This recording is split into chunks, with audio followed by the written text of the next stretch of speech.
Behold, was this not written in the days of our fathers' fathers and of their fathers before them, and given unto us that we should pass it unto you, the children of days yet unborn? That, if the ability of the scribe remains with you, it could be read in your generation? Read, O children of the unborn years, and absorb the wisdom of the past, which is your heritage.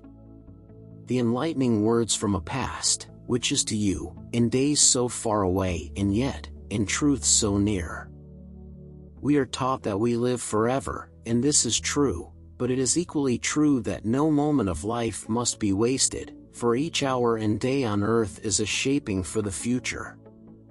We are the inheritors of a portion of time. We can dissipate it on futile things or utilize it to our everlasting benefit.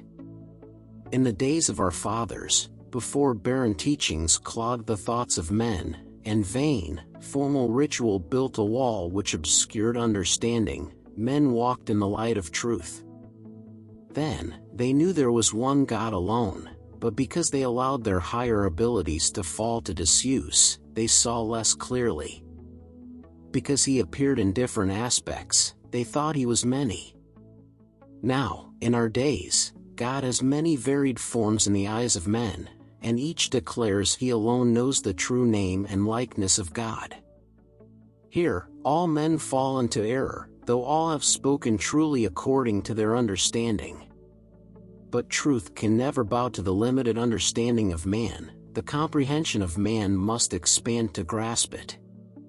In olden times, there were spawned great monsters and beasts in fearful form, with frightful gnashing teeth and long ripping claws. An elephant was but a rat in comparison with them.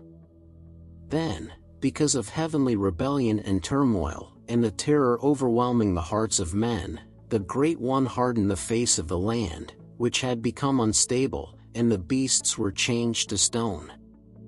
This was before times, when the destroyer still slumbered in the upper vaults of heaven. Thus it is written in the record of Belcherah, in those days the people were wicked, and though the wise men among them gave many warnings of the wrath to come, they would not listen. Such is the way of the wicked. So it came about that the hastening spirit became stirred up against them because of the odor of wickedness arising from the earth, for her nostrils abhor the smell of evil. This is a smell no man can know, for as the hounds know the smell of fear, which no man can detect, so can other beings know the smell of wickedness. The great floodgates, which are above earth, were all opened. Thus, the floodwaters rose up to cover the land, and great rainstorms lashed down. The winds could no longer discover their destinations. The people left the plain of Shinnera and fled up into a great mountain rising above the flatlands below, and here, near the summit, they camped. Feeling themselves secured, the wicked mocked, saying, "No water can ever reach up here, for there is not enough of it in heaven or earth." Still, the waters rose ever higher and the mouths of the wicked were silenced. The priests of the people danced and chanted in vain, and many rituals were performed to appease the wrath above. There came a period of quietness. Then, the people built a gateway to heaven wherein the chief of interpreters might commune with the other realm. He entered into the silence and cast his spirit, and when he had done so it contacted the hastening spirit, which men call by other names. Her voice was heard within his heart, and it said, "I am that which has been called forth by the odor of wickedness arising from the bodies of men, which no incense can disguise. For, as the smell of putrefaction assails the nostrils of men, so does wickedness give forth something which assails us in this realm. Wickedness is, therefore, an offense against us. If a man threw filth over the wall into your courtyard, would you not consider this an act of hostility? Could any among you live in harmony with those who were insensitive to your own sensitivity? Thus, I am awakened to happenings in the world of men and am now clothed in a performing substance." The Spirit being said, "I have no desire to unduly punish men. Go out to the people, and tell them that if they will but mend their ways and walk no more in the path of wickedness, I shall depart." But when the chief of interpreters returned to the people, he found them fearful and distraught, clay in the hands of false priests, devotees of the baleful gods. The false priests were crying out for a sacrifice to their gods and had seized Anis, a young man more handsome than any other, a messenger and runner between cities. Then, though they whispered fearfully among themselves concerning the deed, the people had seized Nanua, handmaiden of Aloma, the enlightened one, whose life was dedicated to Alana, for she had cried out curses upon their heads when the young man was taken. Nanua and Anis were held by the false priests, and about them surged the great mass of the people, and, though the chief of interpreters raised his voice, it went unheeded. Then the mass of the people moved down to the water's edge, and there they stopped while the priests shouted prayers to the gods raging above. All the heavens were darkened with great rolling clouds, and there were high winds and lightning about the mountain top.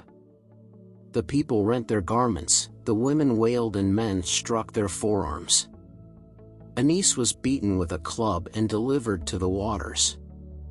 Then, as he who wielded the club turned towards Nanua, she said to those about her, "Let be, I will deliver myself to the waters, for if I must be sacrificed, I would be a better sacrifice so given." Then she went down to the waters, but as her feet entered she drew back from the cold, dark, watery depths before her. But as the one who wielded the club moved forward, a young man, Shaluat the scribe, a man of quiet ways, neither handsome nor strong in body, pushed forward and, taking her by the hand, went down into the waters with her. The waters had risen high, and men shared the place where they stood with wild beasts and with sheep and cattle, but now the tumult quietened and the waters drew back. Seeing this, the people shouted praises to the baleful gods and cried out, "Great are the mighty gods and great their holy priests." The chief of interpreters went sorrowfully apart, hiding himself, for now he was fearful for his life. When the waters had subsided, he cast his spirit and entered into communion with the hastening spirit, and he said, "Shall I also enter the falling waters as a sacrifice? For life is now futile, as I am without God or honor." The Great One answered, "Men see in events the things they wish to see, they can interpret only according to their understanding." The waters rose to their limitation and did not fall because of the needless sacrifices. The powers above may ordain events to chasten men, but more often, such events are challenges and tests. However, divine intervention is rare, indeed. These priests follow another, a longer path, but they too condemn wickedness and they too point the way to truth, though that way may be indirect and beset with hazards. So, whether they or you reach the ears of the people, the odor of wickedness will be diminished. Divine ends are achieved by diverse means, and the eyes of few men are open to see either the means or the end. Life is never futile, but your sacrifice would be. No man can lose his God, for he is always there, but the prestige of a man because of that God, such a prestige is a worldly thing of little real value. How do you know whether you have lost or gained? Events of the moment cannot be weighed in the moment, but can be assessed only by the judgment of the years.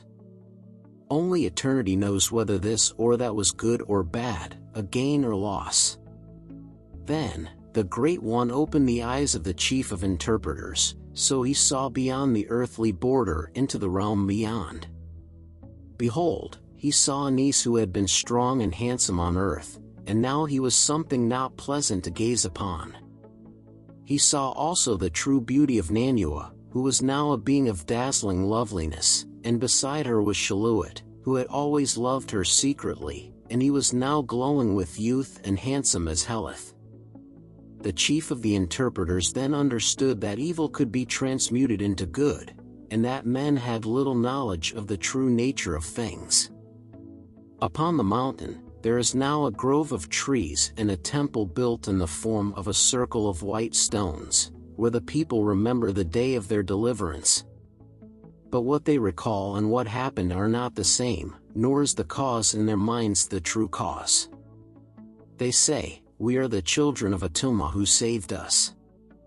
Many who have gone off into the temple of deliverance say they have seen two shades, one radiantly beautiful and one gloriously handsome, wandering hand in hand through the trees or sitting in the sunlit glades. All about is now a place of peace. Men walk under the shadow of dread, and fear of unknown powers fills their hearts. They have fashioned images in the likeness of the things which frighten them in the gloom of their ignorance, and they spurn the real for the unreal. Did they see more clearly, they would know that the things they fear are but gentle and sturdy hands, which can lead them to fields of contentment.